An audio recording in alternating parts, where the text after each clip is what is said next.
G77 kye kibiina ekisinga obunene omwegattira amawanga agakyakula mu mukago ogw'amawanga amagatte nga kino kibasobozesa n'okutottola ebyo bye beetaaga mu byenkulaakulana. Olukungaana luno lwe lw'omulundi ogwokusatu era nga lusuubirwa okwongera ku katale k'ebyobulambuzi ebisukkulumye wano mu ggwanga lyattu. At a time when the world is facing multiple challenges, including geopolitical tensions, economic and financial challenges in many countries, as well as the climate crisis.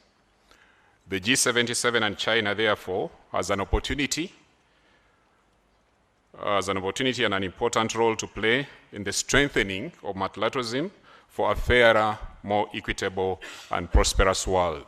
Mu kuggulawo olukungaana luno omuwandiisi ow'enkalakkalira mu Ministry of Nanyizibwa ku nsonga z'emitala w'amayanja Vincent Waiswa Bagire mwasinzidde n'ategeeza nga bwe wakyaliwo obwetaavu obw'okuvumbula obusobozi abavubuka bwe balina. The need to create opportunities for young people and harness their potential as well as achieving gender equality among others is more important than ever.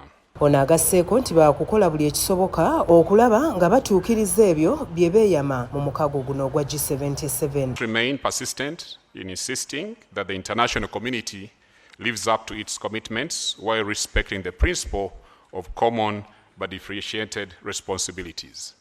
As the G77 and China, we must continue to promote and reaffirm the need to respect national sovereignty and giving policy space to developing countries while implementing internationally agreed development goals.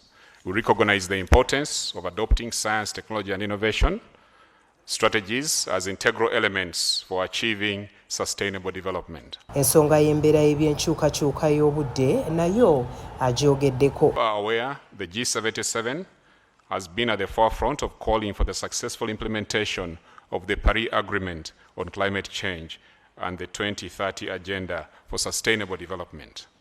We must remain persistent in insisting that the international community lives up to its commitments while respecting the principle of common but differentiated responsibilities. Bagire agamba nti newankubadde nga balina bye batuuseeko balina okusoomoozebwa okwokulwawo okussa mu nkola ebiruubirirwa ebyekyasa oba byewandiise Sustainable Development Goals mu Kinyaanyimbe. That the concerted efforts are made to scale up mobilization of resources in terms of financial, capacity building, and technology required to deliver the agenda and the SDGs, which mainly aim at eradicating poverty, addressing climate change, and indeed leaving no one behind. Ono atendereza bannamukago olw'okujja mu bungi okwetaba mu lukungaana luno n'abasaba okufuna obudde balambule eggwanga ng'olukungaana luno luwedde. Therefore, the need to reform global financial institutions and architecture, addressing related issues such as debt management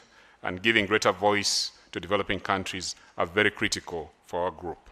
Against this background of the varied obstacles and challenges, we need to work collectively in partnership to reassert the value of global cooperation as we seek to build a more prosperous world for all.